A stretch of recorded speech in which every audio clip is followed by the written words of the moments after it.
Frame চুরি করতে 5310 থামুন আপনারা, অনেক বলেছেন। হ্যাঁ, এই সেই কইতেছে বেন সাহেব কি হয়েছে আমার তো সেই ভাই কইতেছে এখানে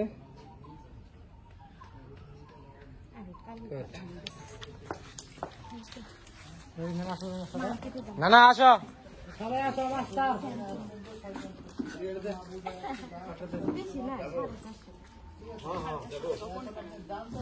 ভালো দাম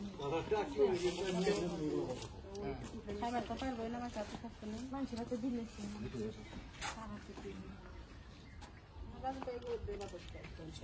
আমি প্রকাশ করে দিব না। ওইটা আগে বলবে, বলার পরে বাজাম্পি এগুলো কি করতেছো বললো। সবাই একটু ক্লোজ হন, সবাই ক্লোজ হন। আমরা যেটা বলেছিলাম এটা লোক পাইনি, আমি বলে দিয়েছিলেন না যে অনেকদিন আমার মিথ্যা বুঝাইছো যে পাগল